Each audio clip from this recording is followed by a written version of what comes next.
The chamber stretched wider than any natural cavern, its walls carved from crystal that pulsed with soft blue light. Representatives from 300 species filled the circular seats, their forms ranging from insectoid to gaseous, all watching the humans at the center platform. Ambassador Minho stood perfectly still, his dark suit a stark contrast to the elaborate robes and biological displays around him. Behind him, Captain Yuna kept her hands clasped behind her back, her military uniform crisp despite the long journey to Axis Prime. High Arbiter Velenoth spread his golden wings, the feathers catching the light as he addressed the assembly. His species had ruled the Galactic Council for 6,000 years, and his voice carried the weight of that history. We have gathered to finalize the terms of peace between humanity and the civilized galaxy. The document before you represents our generous offer to integrate your species into proper galactic society. Minho picked up the data tablet, his eyes scanning the text he had already memorized. 23 pages of demands dressed up as diplomatic language. Surrender of 12 outer colonies. Complete technology sharing with council oversight. Reduction of human military forces by 60%. Acceptance of council governors on every human world. He set the tablet down carefully. This is not a peace treaty, Minho said quietly. This is a list of terms for our surrender. Laughter rippled through the chamber. Councilor Thess, his scales gleaming green under the lights, leaned forward from his elevated seat. Your species has expanded too quickly, Ambassador. 40 colonies in just 2 centuries? Your military grows without restraint. The Council maintained peace for 10,000 years before humans even discovered fire. We know what we're doing. Inna's jaw tightened. She had reviewed the intelligence reports during their voyage. The pirate raids on human shipping lanes over the past 5 years. The attacks always stopped just before human defense forces could track them back to their bases. The financial records her analysts had uncovered, showing council credits flowing to 3 separate pirate fleets. They had been weakening humanity deliberately, setting up this exact moment. We came here to negotiate, Minho said, to find common ground and build mutual understanding. Instead, you present ultimatums. Velenoth's eyes, large and golden, blinked slowly. There is nothing to negotiate. You will accept these terms, or you will face economic sanctions. Your colonies will starve. Your ships will find no ports. Your people will learn that the galaxy does not reward arrogance. The chamber fell silent. Hundreds of alien eyes watched Minho, waiting for the inevitable capitulation.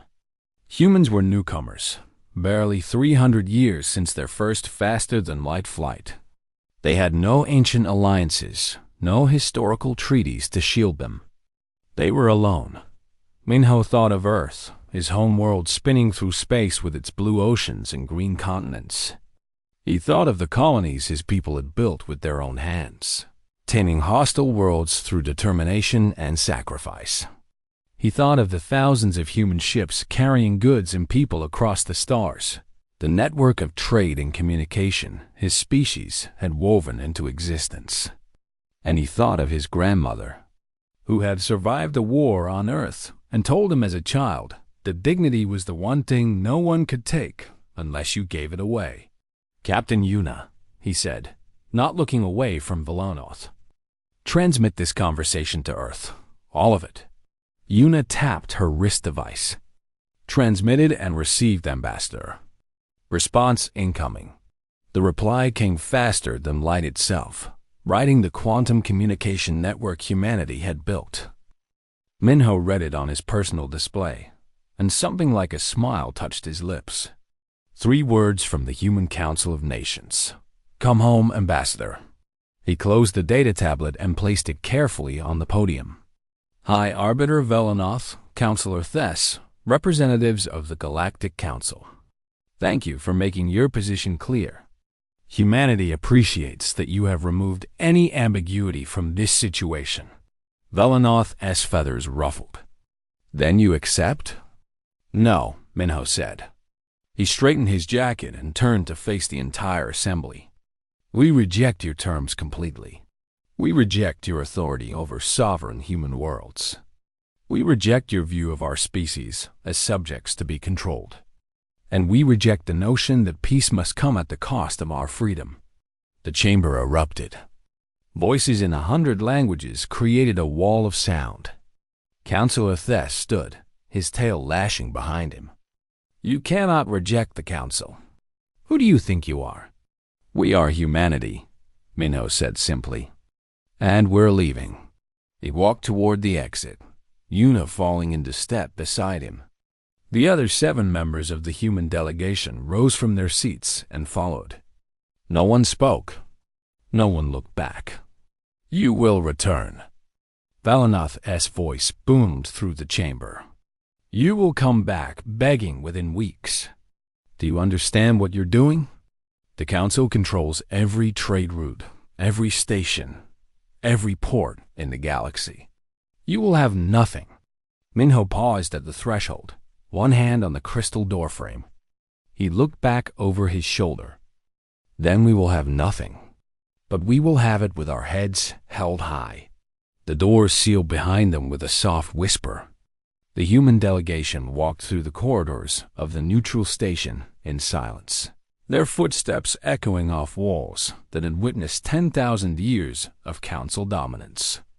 Other species watched them pass, some with confusion, others with what might have been pity in the docking bay. Their ship waited. The Determination sat on its landing struts, human-built and human-crewed, its hull scarred from pirate encounters that the Council claimed to know nothing about. The delegation boarded without ceremony. On the bridge, Yuna took her position at the tactical station while Minho strapped into the observer's seat. The pilot, a woman named Sujin, who had been silent throughout the entire visit, spoke for the first time. "Course, Ambassador?" "Earth," Minho said. "Full speed." As the Determination lifted from the dock and accelerated toward the jump point, Minho watched Axis Prime shrink behind them. He knew what was coming. Sanctions, isolation, economic warfare. The Council would squeeze humanity, expecting them to break. They had no idea that humans had been preparing for this day since their first contact with the Council 30 years ago. They didn't know about the secret manufacturing networks, the hidden supply caches, the defensive installations built in systems the Council had never bothered to explore.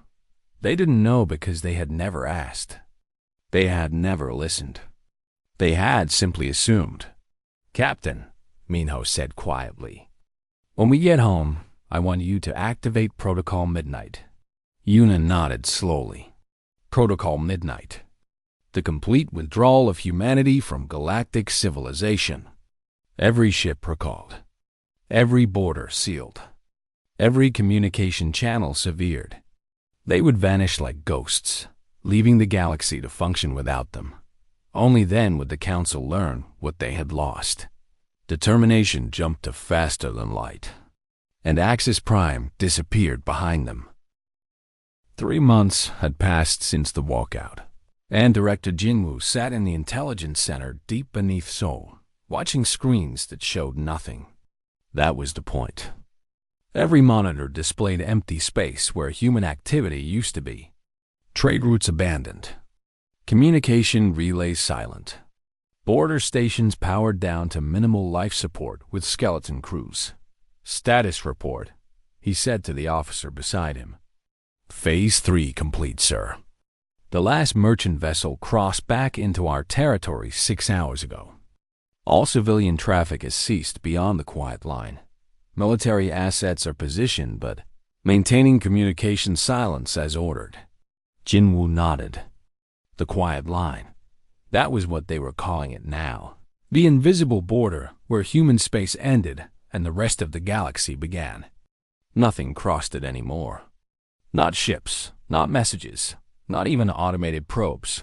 On the Council homeworld of Velenar, High Arbiter Velanoth paced before the assembly. His golden feathers, usually immaculate, showed signs of stress. It has been 93 days since the humans rejected our generous terms. Our economic projections suggested they would collapse within 30 days. Instead, we have received no communication from them whatsoever. Perhaps they are all dead, suggested a delegate from the Cross Empire, his tentacles waving with amusement. Primitive species often cannot sustain themselves without guidance. Counselor Thess did not share the amusement. He had spent the morning reviewing reports that troubled him deeply. Our scouts cannot penetrate human territory. 7 probe ships have been sent to their borders. None have returned. We have no intelligence on their current status. They are hiding in shame, Velamoth declared. Let them sit in darkness. When their people grow hungry, their leaders will come crawling back. But on the human colony of New Bizin, Merchant Captain Bora walked through streets that showed no signs of hunger. The markets were full. Children played in parks. Factories hummed with activity. She had arrived expecting chaos and found only quiet determination. I don't understand, she told the colony administrator over tea. The council cut you off from the Galactic supply network. Where are you getting everything? The administrator, a woman named Yunji, smiled slightly. We make it ourselves. We've been building infrastructure for 20 years, Captain. Farms, factories, refineries. Every colony was designed to be self-sufficient within 10 years of founding. We knew this day would come. You knew? The Council makes the same offer to every species that grows too quickly. Surrender or suffer. We studied history. We prepared. Yunji refilled Bora's cup. We're not suffering, Captain. We're just not sharing anymore. Bora left New Bizin with her cargo hold full of human goods and her head full of questions. She was one of the last independent traders who still dealt with both sides. The humans paid well and never asked her to spy. But the Council was growing desperate for information in the orbital shipyards above Earth. Admiral Haijin watched the construction of the 37th new warship. The yard worked in 3 shifts, never stopping. Metal and composite materials flowed in from asteroid mines. Human workers and robots assembled vessels that incorporated technology the Council had never seen. How long until the fleet is ready? Asked Admiral Haijin's second in command. We don't need it to be ready, Haijin replied. We need the Council to think we might use it. Fear of war prevents war, at least with rational opponents. Do you think they'll attack? No, they're too comfortable. War requires sacrifice, and they haven't sacrificed anything in 1,000 years. Haijin watched another hull section slide into place. They'll try to wait us out. They'll assume we're bluffing. And while they wait, every day makes us stronger. On the fringes of Council space, species that had relied on human security contractors were learning hard lessons. Governor Jiwan of the Talish colony watched from his command center as 3 pirate ships entered his system. His defense force consisted of 12 patrol boats and some automated weapon platforms. Requesting assistance from Council Defense. Fleet, his communication officer reported. Denied, came the response. Council forces are not authorized to operate in independent colony space without prior approval. Submit Form 7734 in triplicate and await processing. The pirates ignored the patrol boats and headed straight for the main colony. Governor Jiwan had exactly 1 card left to play.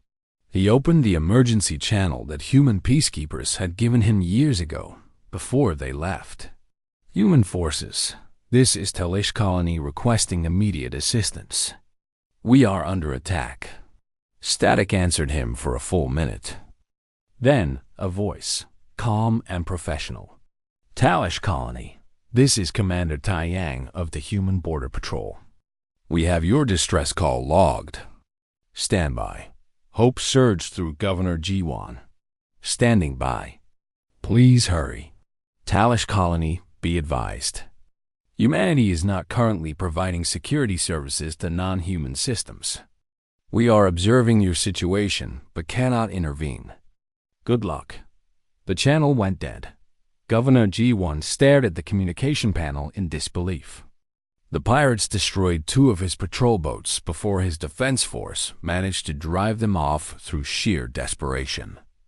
12 colonists died. 34 were injured. And somewhere beyond his sensors, he knew human ships had watched it happen. Commander Taiyang recorded everything. The pirate attack, the Council's bureaucratic response, the colony's desperate fight. He sent the data back to Earth through secured channels. He felt no pleasure in watching the colonists suffer. But his orders were clear. Observe. Record. Do not intervene. The galaxy needed to remember what humans had been doing for them all these years. On Earth, Ambassador Minho reviewed reports in his new role as advisor to the Human Council. Every day brought new information. Council trade suffering as human manufacturing disappeared. Medical supplies running short without human pharmaceutical companies. Food shortages on worlds that had imported human agricultural products. They sent another diplomatic mission, his assistant reported. Admiral Crest delivered it personally. The pirate admiral? Minho raised an eyebrow. What does the council want now? They're requesting that we resume normal relations. They're willing to negotiate some of our concerns. Some of our concerns, Minho repeated. Not an apology. Not acknowledgement that their ultimatum was wrong. Just willingness to negotiate some concerns. What should we tell them? Minho thought of Governor Jiwan's plea for help, of the dozens of colonies that had called asking why humans wouldn't protect them anymore.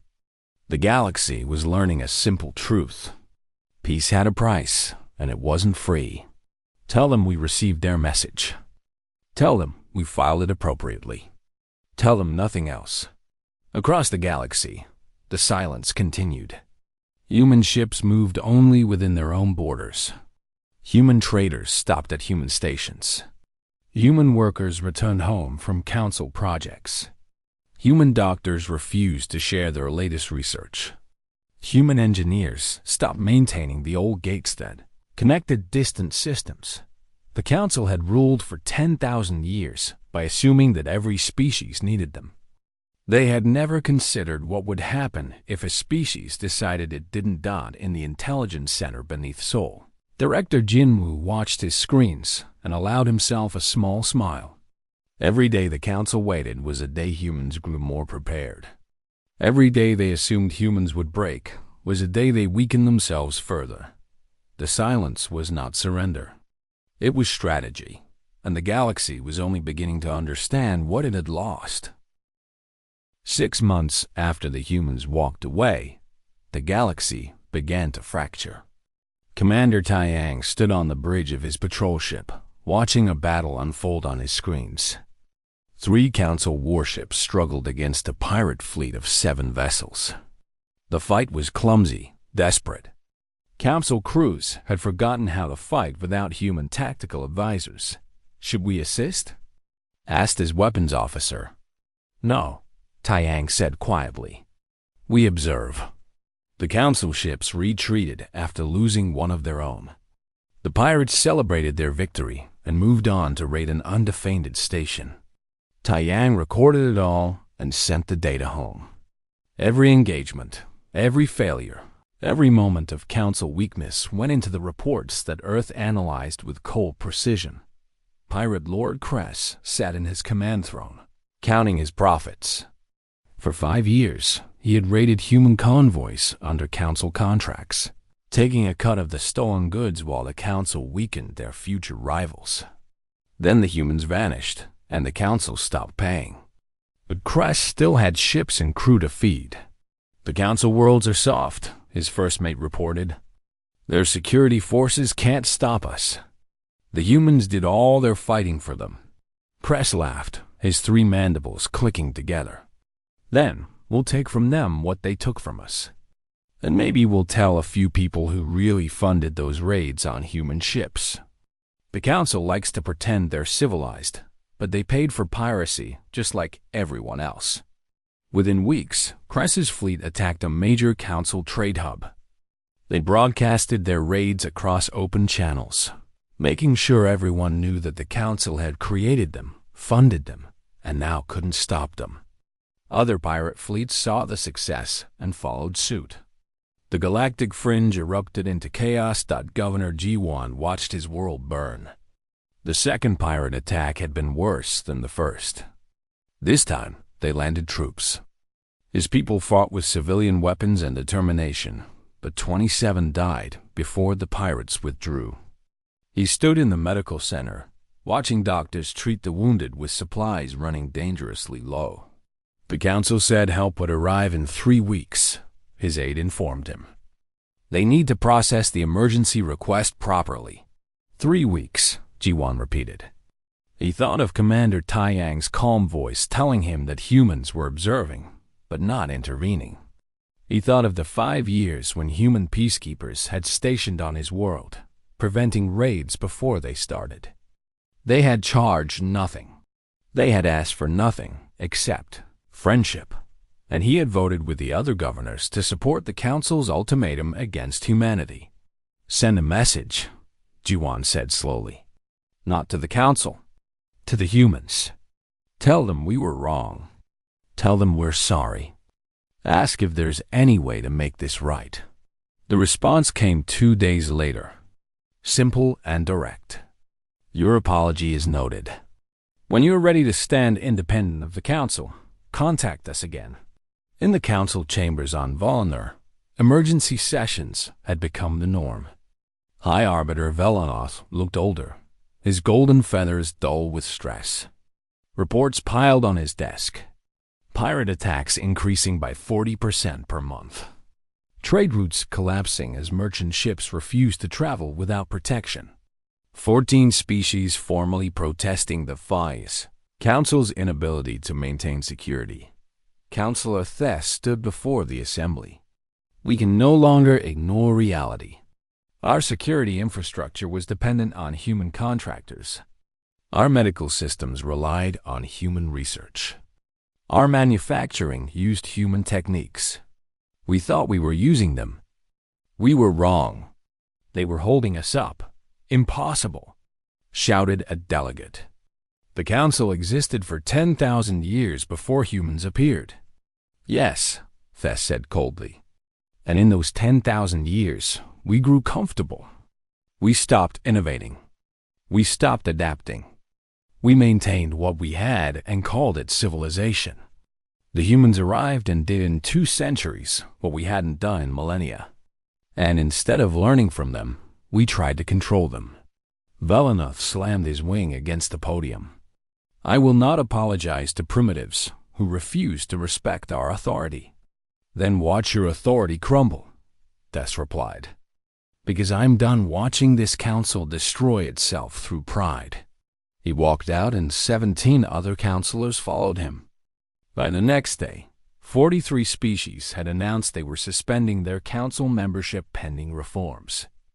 The Galactic Council, 10,000 years old, was fracturing. Captain Yuna reviewed the request for humanitarian aid that arrived daily at human border stations. Thousands of refugees fleeing pirate raids. Colonies requesting medical supplies. Systems begging for protection. Earth had authorized her to provide limited aid, but only under specific conditions. Another group requesting entrance, her aide reported. Mixed species. Families mostly. Ask them the question. Yuna ordered Dot at the border checkpoint. The refugees faced a human officer who spoke clearly. Do you accept that humanity has the right to govern itself without council interference? Do you acknowledge that the council's ultimatum was wrong? If you seek our help, you must answer honestly. An elderly alien, his species unknown to the officer, stepped forward. Yes, we were wrong. We stood by while the council tried to subjugate your people. We thought you would break or bend. We didn't understand that some things matter more than comfort. Please, our children are hungry. Yuna approved their entry. The refugees settled on a human station where doctors treated their sick and workers helped them find places to live. They saw a human society functioning smoothly, efficiently, with no signs of the collapse the council had predicted. They saw humans who had sacrificed comfort and safety rather than surrender their freedom. And they started telling others. Word spread through the refugee networks and then beyond. Humanity hadn't collapsed. They had prepared. Every colony was self-sufficient. Every system was defended. They had cut themselves off from the galaxy, not because they were weak, but because they were strong enough to stand alone. Separatist leader Corvin addressed his people from the broadcasting station on his homeworld. His species had been council members for 3,000 years. We have watched the council fail to protect us. We have watched them lie about their capabilities. And we have watched humanity stand firm on principles while we cower behind bureaucracy. I am proposing that we formally withdraw from the council and seek independent relations with humanity. The vote passed with 78% approval. Within a week, 4 more species announced similar intentions. The Independent Species Alliance formed almost by accident. A coalition of worlds that valued sovereignty over security. Corvin personally flew to the human border, his ship broadcasting peaceful intentions on all channels. He passed through 3 checkpoints before reaching the station where Ambassador Minho waited for him. "I come to apologize," Corvin said without preamble. "My people supported the ultimatum. We were wrong. We thought the council knew best. We were fools." Minho studied him for a long moment. "What do you want from us?" "Trade, mutual defense. A relationship built on respect instead of hierarchy." Corvin placed a data tablet on the table between them. "This is our proposal. We're not asking you to protect us. We're asking to stand beside you." Minho read the proposal carefully. It was fair, balanced, offering mutual benefits without demanding submission from either side. "This will take time to review and negotiate. We understand. We'll wait however long it takes. We learned patience from you." As Corvin left, Yuna approached Minho. "The council won't like this. They'll see it as us building an alliance against them." "Let them," Minho replied. "We're not building anything. They tore it down themselves." On Velenar, High Arbiter Velenoth received the intelligence reports about Corvin's mission with shaking hands. The council was losing members. Pirates controlled what used to be secure space. Trade was collapsing, and the humans watched it all happen from behind their quiet border. He had one card left to play: force. "Assemble the fleet," he ordered. "All of it. We'll move to the human border and remind them why the council has ruled for 10,000 years. They'll see our power and remember their place." Councillor Thess, hearing the order, sent one final message to his former colleagues. "This is a mistake that will end everything." But the fleet assembled anyway. The council fleet arrived at the human border like a swarm of metal locusts. 2,000 warships, representing the combined military might of 90 species. They formed up in battle formation just outside the quiet line, their weapons charged, their sensors sweeping human space for targets. High Arbiter Velenoth stood on the bridge of the flagship, his golden feathers gleaming under the lights. "Broadcast on all frequencies," he commanded. "Tell the humans they have 24 hours to resume negotiations or face the consequences." The message transmitted. The fleet waited on Earth. Director Jinwoo watched the fleet positioning through 100 different sensor networks. He stood in the command center with Admiral Haijin and Ambassador Minho, studying the tactical displays. The council had brought everything they had. It was impressive. It was also insufficient. "They think this will intimidate us," Haijin said calmly. "They still don't understand. Should we respond?" Minho asked. "Oh yes," Jinmu smiled. "Let's respond." The human fleet emerged from behind the moon. 3,000 ships, each one built in secret over the past 15 years. They had been hidden in asteroid bases, parked in high orbits with stealth systems active, waiting for exactly this moment. The ships crossed the quiet line and formed their own battle formation, directly facing the Council fleet. The vessels were unlike anything the Council had encountered. Sleek, angular, covered in armor that absorbed sensor sweeps. Their weapon systems were unknown configurations. Their power signatures suggested technology that shouldn't exist. Every ship was crewed by professionals who had trained for this confrontation since the day humanity joined the galactic community. On the Council flagship, alarms screamed. Tactical officers shouted reports. Velanoth stared at displays in shock. Where did those ships come from? Our intelligence said humans had maybe 500 warships. Our intelligence was wrong, his tactical officer replied, voice shaking. They've been building in complete secrecy.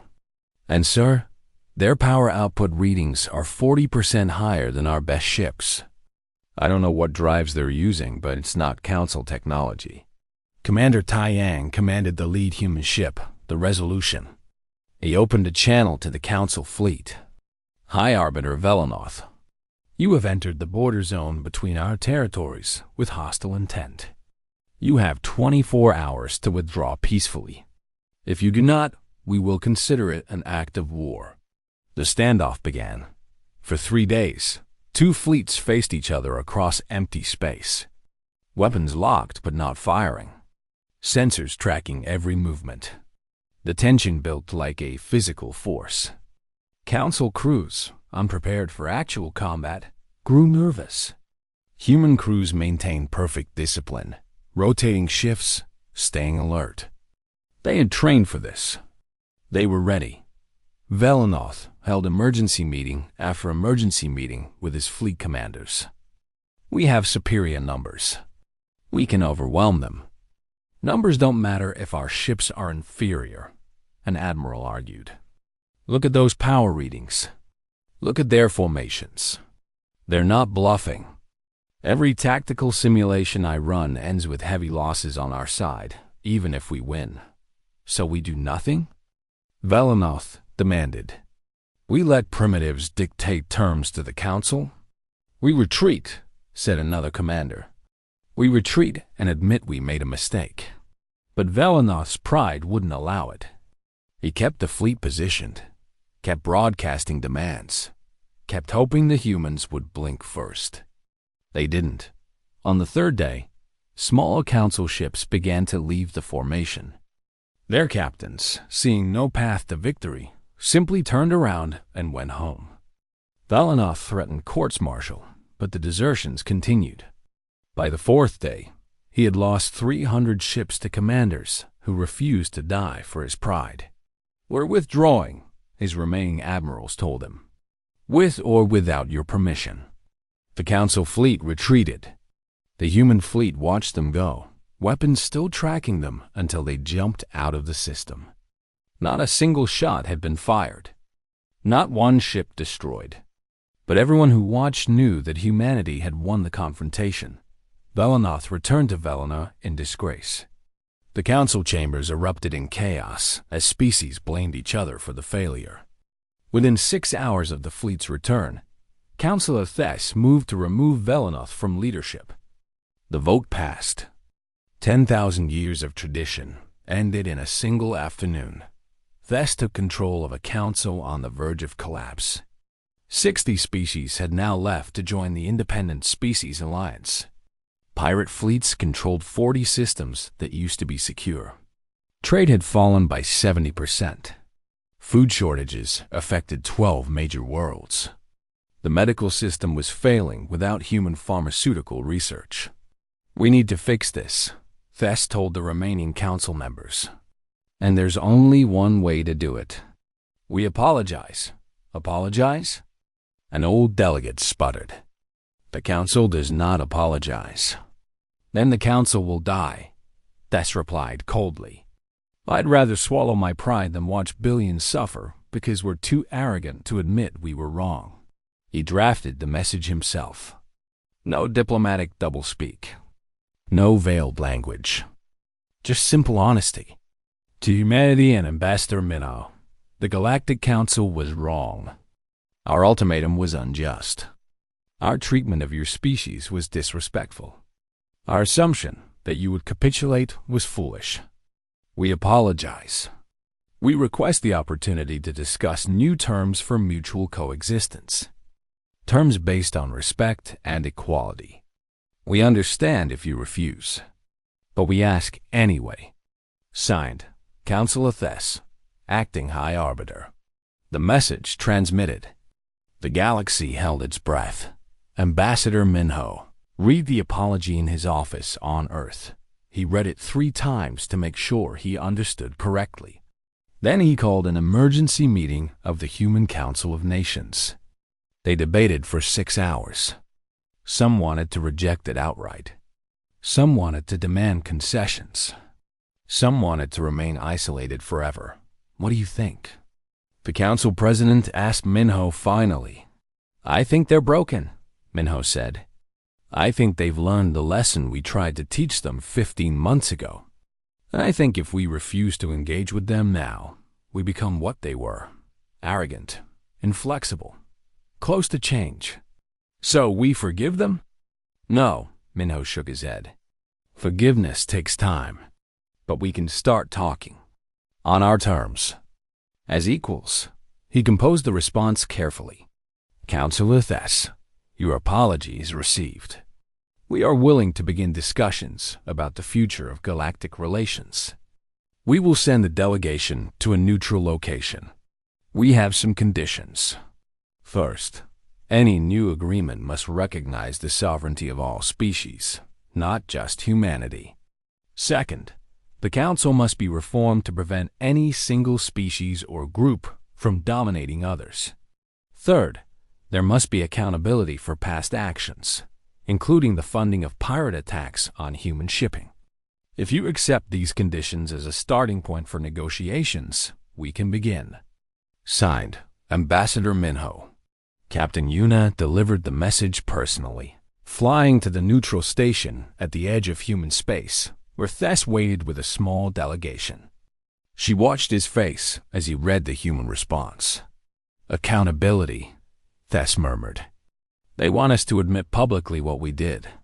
Do you disagree with any of their conditions? Yuna asked. No, Tess said quietly. They're all reasonable. They're all things we should have done centuries ago. But admitting our crimes to the galaxy will destroy what's left of our credibility. You don't have credibility anymore, Yuna told him bluntly. You have a choice between honest rebuilding and proud extinction. Choose wisely. Tess looked at the young human officer, who spoke to him with the confidence of someone representing a species that had proven itself. When did humans become the adults in the room? We've always been adults, Yuna replied. You just didn't notice because we were new. The Council accepted the human conditions. The announcements went out across the galaxy. The Council had funded pirate raids. The Council had attempted to subjugate humanity. The Council had failed its member species. And the Council was sorry. Some species raged. Some wept. Some simply nodded and said they had suspected all along. But the honesty changed something. For the first time in millennia, the Council acknowledged it could be wrong. Governor Jiwan watched the broadcasts from his rebuilt colony. His people were healing. They had started trading with the Independent Species Alliance, with human merchants bringing goods his world needed. He had learned the price of standing by while others were wronged. He sent another message to the human border station. Thank you for teaching us what sovereignty means. Thank you for showing us that some principles are worth sacrifice. We will remember. Across the galaxy, hundreds of leaders sent similar messages. The humans had walked away from a bad deal and taught the galaxy a lesson it desperately needed. Peace without respect was just slow surrender. and some species would rather stand alone than kneel together. The foundation was laid for something new, something better, but it would take time to build. 2 years after humanity walked away from the peace talks, a new station orbited the neutral world of Haven's Rest. It was jointly built by humans and 17 other species, designed specifically for the negotiations that would reshape galactic civilization. The architecture blended styles from dozens of cultures. No species dominated the design. Every voice had been heard in its creation. Ambassador Minho stood in the central chamber, reviewing his notes one final time. Today they would vote on the Charter of Sovereign Species, the document that had taken 14 months of negotiation to create. Representatives from 233 species filled the seats around him. Some were old council members. Some were from the Independent Species Alliance. Some were newcomers who had never joined any galactic organization before. Councillor Thess sat in the front row, no longer wearing the elaborate robes of council authority. He dressed simply now, like everyone else. The old hierarchy had been dismantled. Now there were only representatives of equal peoples. "We gathered today," Minho began, his voice steady, "to vote on a new foundation for galactic civilization. Not one built on ancient authority or military power. Not one that assumes any species is wiser or deserving than others. But one that recognizes a simple truth we all learned the hard way. Freedom cannot be given. It can only be respected." He gestured to the massive display behind him, showing the charter in 300 languages simultaneously. This document guarantees sovereignty to every species. It prevents any group from imposing their will on others. It requires mutual defense agreements to be voluntary, never coerced. It demands transparency in all galactic affairs. And it creates a confederation, not a council. A partnership, not a hierarchy. Admiral Haijin watched from the observation deck, her uniform decorated with medals earned over 30 years of service. Beside her stood Captain Yuna, now a commander herself, responsible for training the new Joint Defense Force. The force combined personnel from 40 species, all learning to work together as equals. "Do you think it will pass?" Yuna asked quietly. "It will pass," Haijin replied. "The question is what comes after. Words on paper are easy. Living up to them is hard." In the chamber, Thess stood to speak. 2 years ago, I sat in the old council chambers and watched humanity walk away. I was angry. I was insulted. I thought they were fools throwing away their future for pride. He paused, his scaled face showing genuine emotion. I was wrong about everything. The fools were us. We had grown so comfortable in our authority that we forgot what it was built on. We forgot that respect must be earned, not demanded. He looked directly at Minho. Humanity didn't save the galaxy through superior weapons or economic power. They saved it by refusing to compromise their principles. They showed us that freedom matters more than security, that dignity matters more than comfort, that some things are worth sacrifice. He turned to address the entire assembly. "I vote yes on the charter, and I pledge that my species will honor every word of it." One by one, representatives stood to cast their votes. Species that had fought each other for centuries voted side by side. Ancient rivals found common ground in the simple principle of mutual respect. The vote took 3 hours. When it ended, the result was unanimous. Every species present voted to adopt the Charter of Sovereign Species. The chamber erupted in celebration, but Minho felt no particular triumph. This was not a victory. It was a beginning. The hard work of actually implementing these principles would take decades, maybe centuries. But at least now they had a foundation to build on. Director Jinwoo watched the vote from Earth, surrounded by intelligence officers who had spent 2 years monitoring every aspect of galactic society. Analysis? he asked his deputy. Genuine commitment from most species. Some are paying lip service, but they're the minority. The real test will come when the first crisis hits and we see if they actually honor the charter or revert to old patterns. Then, we stay vigilant, Jinwoo said. Trust, but verify. Always. The Joint Academy opened its doors on a human station near the border. Captain Yuna oversaw the first class of cadets from 80 species, learning together, training together, building friendships that would shape the next generation of galactic leadership. The humans taught close-quarters combat. The Krell taught sensor technology. The Talish taught negotiation. Every species contributed something. A young cadet from Governor Jiwan's world approached Yuna after class. Commander, may I ask a question? Of course. Why did humans help us after we supported the Council against you? You had every right to be angry, to abandon us completely. Yuna considered the question carefully. Because holding grudges is easy. Building something better is hard. We were angry. Some of us still are. But we realized that punishing you wouldn't make us stronger or safer. Teaching you might. The cadet saluted and returned to his squad, walking beside a human classmate, laughing at some shared joke. Yuna watched them go and allowed herself a small smile. This was the future they had fought for. Not human domination. Not revenge. Just a chance for all species to stand together as equals. Separatist leader Corvin, now officially the representative of the Corvin Federation in the new Galactic Confederation, met with Minho over dinner at the station.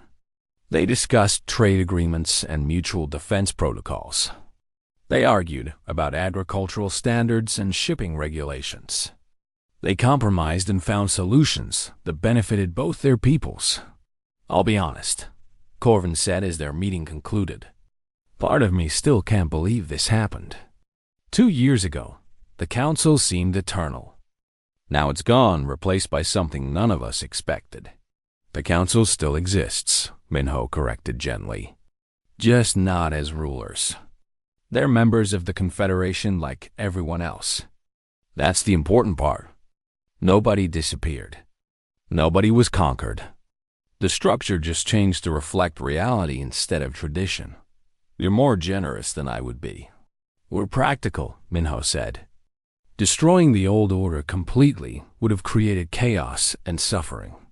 Reforming it into something better serves everyone's interests. In a quiet corner of the station, former High Arbiter Velanoth sat alone, watching the celebration through the observation window. He held no official position anymore. His species had removed him from authority, though they had been kind enough not to exile him completely. He was allowed to live on the station as an observer, nothing more. Thess found him there, 2 glasses of Velenarian wine in hand.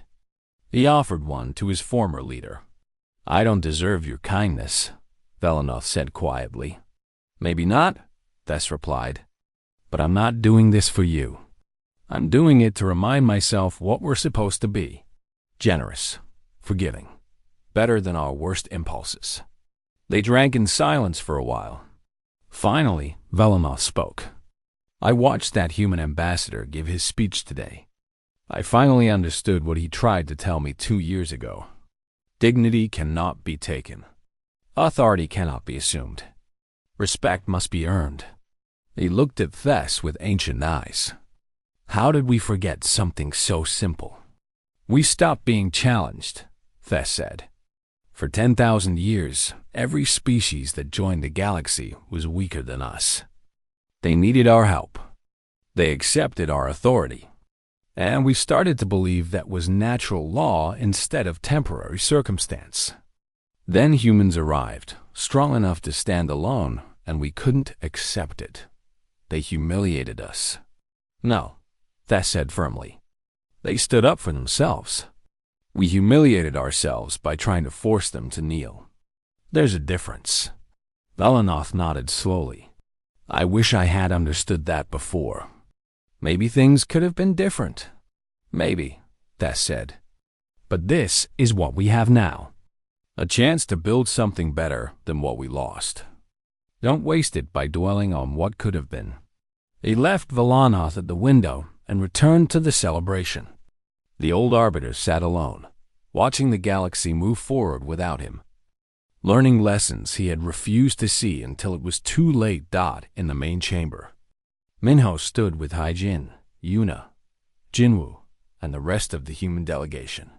They had achieved something remarkable, but none of them felt particularly victorious. They had simply done what was necessary. What now? Haijin asked. Now we go home, Minho said. We've set the foundation. The rest is up to everyone to build on it. We can't force the galaxy to honor these principles. We can only show them it's possible and hope they choose to follow. And if they don't, then we stand alone again, Minho said simply. We survived it once. We can survive it again if we have to. But I don't think we'll need to. Look at them. He gestured to the chamber where representatives from hundreds of species mingled freely. Former enemies shared meals. Ancient rivals made jokes. Young species asked questions of older ones without fear. It wasn't perfect. There were still tensions, still old grudges that would take generations to heal. But it was better. It was a start. The delegation prepared to return to Earth. As their ship undocked from the station, Minho looked back at Haven's Rest, its lights bright against the darkness of space. The galaxy had changed because humanity had refused to change themselves. Because they had valued freedom more than acceptance. Because they had been willing to stand alone rather than kneel together. History would remember that they humans walked away from peace talks. But Minho hoped history would remember what came after even more. The galaxy that learned to respect itself.